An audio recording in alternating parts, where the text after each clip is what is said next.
So as we all know, Hazbin Hotel Season 2 recently came out with surprisingly positive receptions overall. And honestly, I've been enjoying it so far as well. I even say it's already a step up from Season 1, with better pacing, less reliance on unnecessary swearing, and the animation quality definitely has been kicked up a notch. But we're not here to talk about Season 2 in its entirety. You saw the thumbnail, we're here to talk about Alastor. For those familiar with my Hazbin Hotel video, it's no secret that of all the characters in the show, Alastor is my favorite, just like many others. So when I saw Season 2 was not only going to explore Alastor's past, but also set up major plot points involving him, it was a no-brainer that I had to talk about it. Not only did we get to see Alastor's human form, but we also got to see his official backstory and explanation of how he became the strongest sinner in hell and who owns his soul. And now we're witnessing, you could say, the beginning of his master plan started in episode 4, It's a Deal. With the cherry on top being a Jinna Hotel, it's just the greatest thing that came out of this community in such a long time. So it's safe to say that we're back. Hot take, I like Alastor. Harder take, I actually like the direction Viv is taking with his character in Season 2. Even though it isn't exactly how Alastor was originally portrayed in the pilot, I can still appreciate and understand what Viv is trying to do here. To me, the most striking difference between pilot and canon Alastor is how he carries himself. In the pilot, Alastor was more of a soul man, confident in his own strength, never feeling like someone who needs to prove themselves. He always gave the impression that he was always in control, and that was the main draw of his character, so I clearly understand why people were a bit upset and how he was actually written in the series. In contrast, canon Alastor is much more egotistical, always wanting to prove not only to others but also to himself the power he possesses. Because of that, he carries a superiority complex, blinded by his own hubris. Canon Alastor is power hungry, constantly itching to prove himself, and underneath all that confidence are layers of insecurity. Yeah, he knows he's strong, but it feels like there's a voice in his head telling him he needs to be stronger than anyone else. The reason I like Alastor in Season 2 because it finally gives us something to work with, like the possibility that he could become a real threat later down the road. That's something that the fandom, including myself, didn't really believe back in Season 1, especially after his part in the final song. I had a lot of criticism about Alastor back in Season 1, criticisms you can see in my Pink King and side video, as well as my shorts. My main issue is how inconsistent he felt as a character. Regardless of what random Alastor Slender post says, the dude is strong. That's something we can't argue against. Strongest sinner in hell, yeah, that's been stated, but doesn't feel like it. Pilot Alastor, on the other hand, that nigga just had aura. That's something that the series Alastor is clearly lacking for the most part, and I can't lie, it needs to be fixed. Thankfully, Season 2 seems to be on the right path to mending that. Now, when it comes to his portrayal as an intelligent, sly, cunning character, that's also something we need to put into question. I am very critical on how he lost to Adam in Season 1 because, unlike a lot of fandom, I didn't see any realistic way Alastor could have beat him without any angelic weapons. I just naturally assumed that a high-ranking archangel would be naturally stronger than a sinner. The Alastor hype during Season 1 was unreal. I even saw someone on TikTok claim that, narratively speaking, he has to be stronger than most of the 7 deadly sins like Asmodeus and Mammon. And I was like, time out. I refuse to believe a sinner could be stronger than a literal embodiment of one of the 7 things you can commit to end up in hell in the first place. Another thing, I feel like Solus should be stronger than Alastor right now. I can't really prove it, but it feels like that should be the case. When it comes to a battle between Adam and Alastor, it didn't really matter that he lost. What matters to me is how he lost. I'm not like most people who says, oh, character A lost to character B, so character A is trash and he's a fraud, because context do matter. And the context leading up to that scene was that an angel can only be harmed by angelic weapons, something that Alastor already knew beforehand, because prior to the Overlord meeting, no one besides the V's and Carmilla even knew angels could be harmed. Since there was literally set up to be an invincible killing machine, that pretty much implies that even someone as strong as Alastor wouldn't believe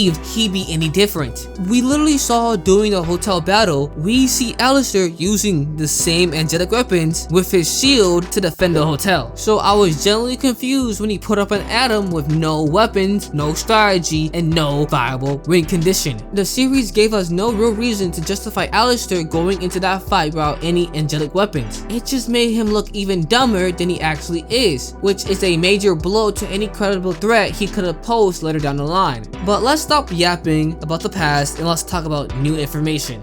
Going into season 2, I already knew Rosie owned Alastor's soul, thanks to a big Hazbin Hotel leak where people were just straight up posting unreleased songs. Someone leaked the Rosie and Alastor song with no warning. And best believe I was pissed. At the time, the whole concept of Rosie owning Alastor's soul felt like it came out of nowhere with no real signs of foreshadowing that I could have picked up on in season 1. Unless I'm wrong, and I hope I am, Viv and her team should have gave us at least some clues pointing towards Rosie being the one who owned Alastor's soul. The saving grace though is that it wasn't Lilith, because I honestly didn't want the fandom to predict something as basic and obvious as that storyline. And actually watching the episode for myself, I'm not too mad at it. This could be a great way for the series to set up another character outside the hotel, with Rosie potentially being a threat that Alastor has to overcome, since by nature, she making Alastor the strongest sinner in hell only raises more questions. If Alastor is supposed to be the strongest sinner in hell, then what exactly is Rosie? By default, she can't just be a normal overlord sinner, since you can't give someone powers you don't already have. Another aspect of Alastor's backstory was revealed, which was his human design, depicting him as a person of color.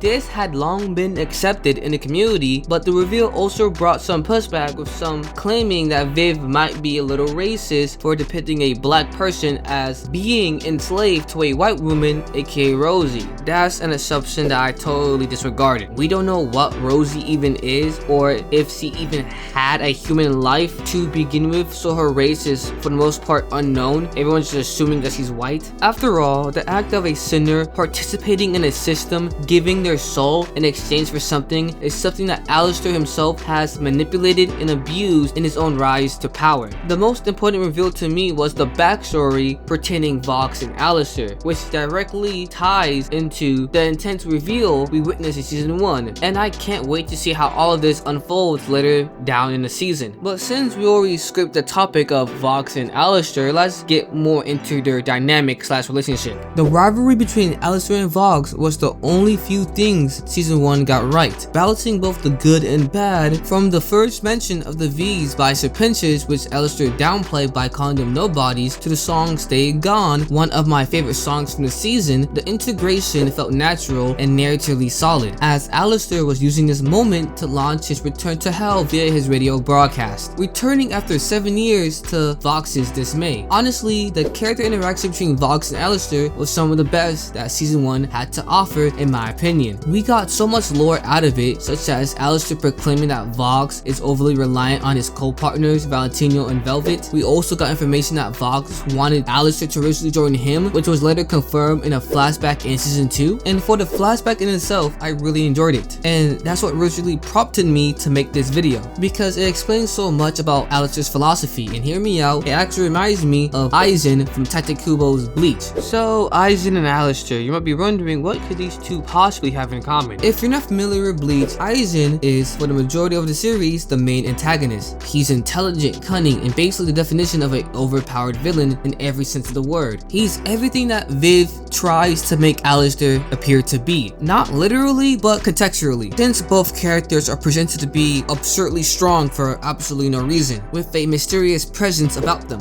Now, I understand these two characters are used differently, but what I'm interested in how both series delivered them to their audience, and how we're meant to acknowledge their presence within their respective stories, because what they share are the same basic traits when it comes to handling a strong character. But what I really want to focus on is Aizen's "how gods are made" speech. To catch you up to speed if you don't know, in the later portion of the Rancor arc, Aizen is talking to Shinji, the leader of the Visors, a group of Soul Reapers with hollow-like powers. During their exchange, Shinji calls out Aizen, saying how he doesn't even trust his own people, referring to the Espada, Aizen's group of powerful hollows who have Soul Reaper-like abilities. Aizen responds by explaining to Shinji that the very concept of trust is something only weak people rely on to connect with others. Aizen then goes to refer to trust as a fault of cowards. He sees himself as so powerful that he would never need to rely on another person, only on himself. To him, trust is a tool used by the weak to gain strength. When Shinji presses him on the fact that he surrounds himself with powerful followers, Aizen admits that yes, people pledge their loyalty to him, but he never once asks for their trust, only for their alliance. In fact, he tells them directly not to trust anyone, including himself. Yet, to his disappointment, he's never met anyone strong enough to truly understand his warning about trust. He goes on to explain that all creatures are bound to obey, that no one can survive without trusting someone they view as superior in strength or in status. To avoid carrying that burden of trust themselves, even the strongest beings seek someone stronger to shoulder it. From that endless cycle, kings are made, and that's how gods are born. The idea of viewing trust as a weakness is a core belief of Alastor. That's why when someone like Vox, who Alastor once considered a friend or an equal, asks for his trust in the form of a partnership, everything changed. In Alastor's eyes, that single act revealed a fatal flaw within Vox's character, his tendency to rely on others.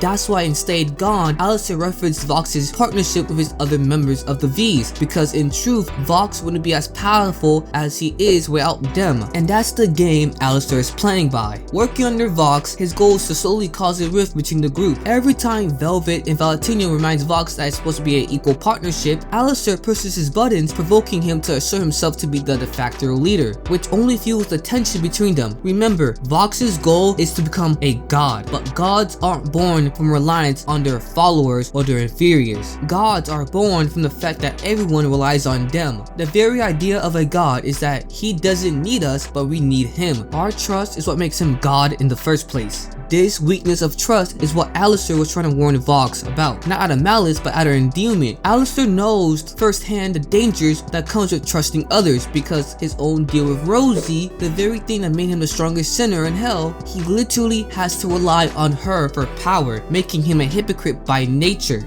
But the key difference is that Alastor knows this. That's why he's been trying to break free from that deal, something that was already hinted at the end of season 1. Vox to me seems like he's doing everything that he can to be just like Alastor, trying to take the position of God, always in control, flexing his power. He's trying to embody this idea that he doesn't need the other members of the Vs, that he's strong enough on his own, but deep down, to me, it feels like all this is just him trying to impress Alastor and to prove him wrong for ever doubting him. I actually like the route Viv is taking with Alastor. It feels like a good chance to amend some of the earlier mistakes in how his character was originally portrayed in season 1.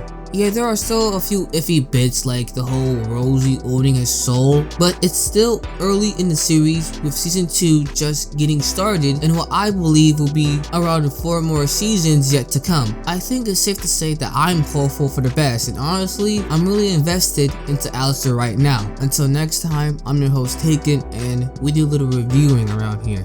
Peace out.